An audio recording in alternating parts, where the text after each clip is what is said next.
What's going on, everybody? You see a Jaguar back with GenJag.com, and my free agency videos are pretty much over now. So what comes next? The NFL draft. The NFL draft is just over 3 weeks away, and I am super pumped for it. Now, in this video, I want to basically do an overview of the draft and kind of do just my thoughts on the upcoming draft coming from a Jaguar standpoint. All right, let's get it.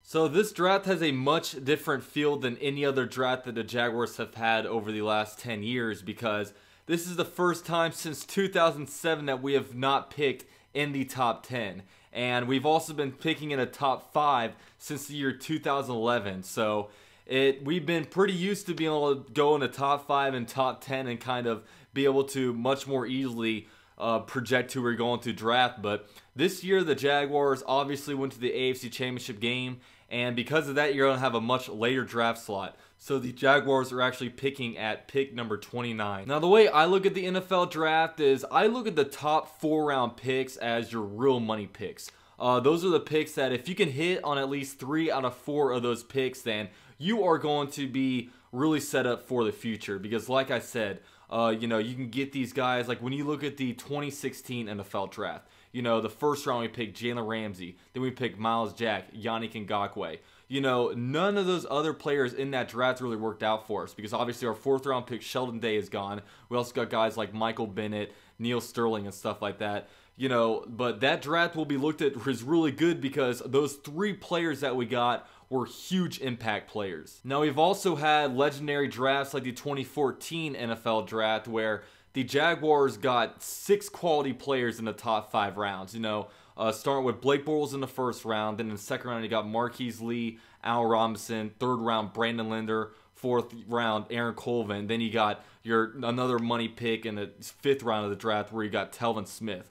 All players that made huge impacts for us and obviously had huge parts to do with the team's success in 2017. But when you don't draft well, you are going to have to eventually replace those players with players outside the team that you're usually going to have to sign to not very team-friendly deals. When you looked at the 2013 NFL draft that we had, the draft that had Luke Joeckel, Jonathan Cyprien, and stuff in that, none of those players remained on the team after that. We have no players remaining from the 2013 NFL draft. So that's when we had to go in and sign expensive players like Calais Campbell, AJ Boye, Barry Church. Now, obviously, those players worked out pretty well for us, but you want to be able to sign your in-house guys. That's why we're able to pretty early sign players like Telvin Smith to extensions during the season, Brandon Linder to players during the season. When you do that, you take less of a cap hit later, and you want to be able to pay the guys that you draft. You want to keep them in-house, so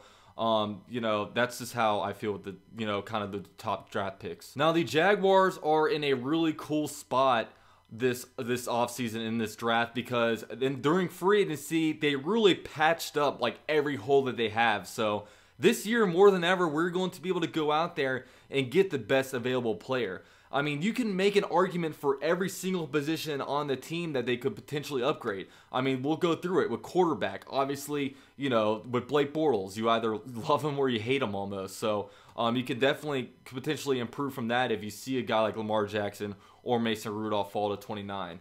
You look at the running back position. Leonard Fournette, obviously he's our bell cow kind of guy, but if you look at the 2 guys behind him, TJ Yeldon, Corey Grant, they are both in their final years of their contract. So, and do you see any of those guys as being a Kamara type of player, or a Tevin Coleman to Devontae Freeman kind of thing? I don't think we really do. So if we can get a good guy to come in there and potentially be a number 2 running back, like Geis or something like that, that's always up for options. We have at the wide receiver position, we have 4 pretty good wide receivers, with either free agency, Dante Moncrief, obviously re-signed Marquise Lee, and then we also have our 2 in-house guys that were rookies last year, Keelan Cole and Dede Westbrook, who the coaches probably have a lot of, respect for, and they obviously think that they can grow to be really, really good players. Along the offensive line, you have AJ Cann, the right guard. He's coming up on a contract year. You also have right tackle You know, Jeremy Parnell, he's only getting older. So, you know, you could definitely get any of those guys in the pick 29, not even necessarily start them week 1, and, you know, still potentially get a really good player like that, you know, like a Will Hernandez or a McGlinchey or something like that.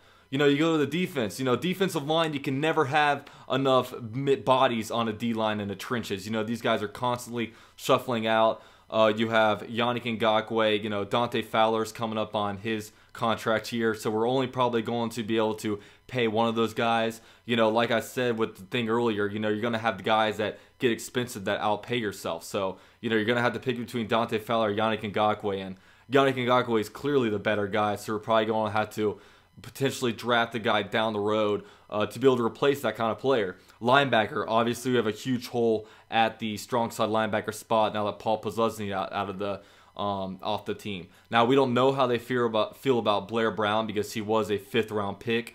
You know, he got him in the top of the 5th round, so they probably had a 3rd or 4th round grade on him. So really, only the guys in the building really know what they have in a guy like Blair Brown. You know, cornerback position, we just lost Aaron Colvin, so we have a hole, not necessarily a hole because we ever decide DJ Hayden on about a 3-year deal, but we still have a spot where we could potentially improve on that spot if we want to get maybe like a Mike Hughes at 29.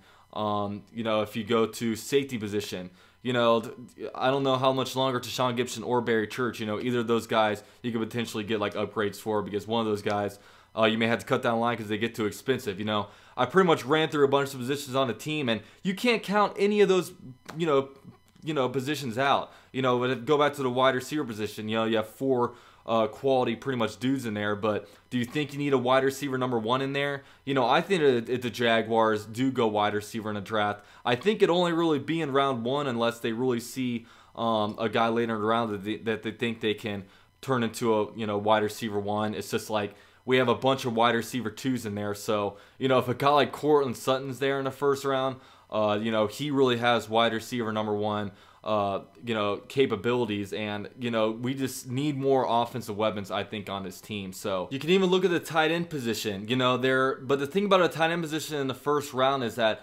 there are a bunch of guys that don't really seem like they're a consensus number 1, kind of like O.J. Howard was last year. You know, you have guys like Mark Andrews out of Oklahoma, you know, Gesicki, you have Goddard, you have Hayden Hurst. You know, Hayden Hurst is my favorite out of the bunch because he's more of a dual threat kind of player. He can also block, so I think that's the best fit for our team.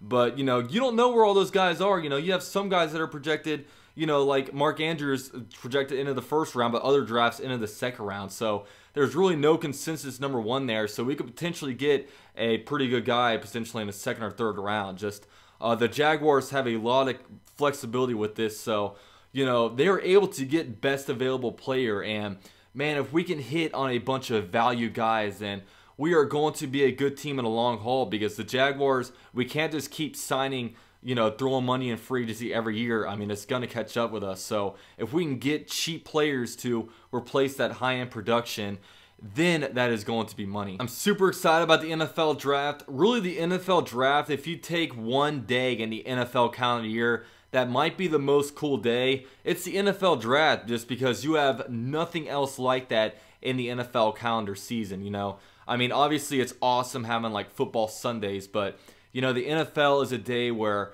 the NFL draft is a day where, you know, you have these players living their dreams. You have these guys that just grew up in just a dirt poor kind of grow up being, and all of a sudden become millionaires overnight. You know, you kind of have guys like Takk McKinley coming out there with a picture of his grandma. You know, Deshaun Watson, he was out there basically living out and like having nothing. You know, he got a house from work done back in the day. So I mean, you have all these players that just live up to their dream, and it's so cool when every NFL team just gets better and you see the guy up there holding that jersey. So, you know, it's a huge night. I'm super pumped for it. You know, you can expect plenty of draft coverage come on here. I want to potentially do like, you know, a 4-round mock draft for like the Jaguars.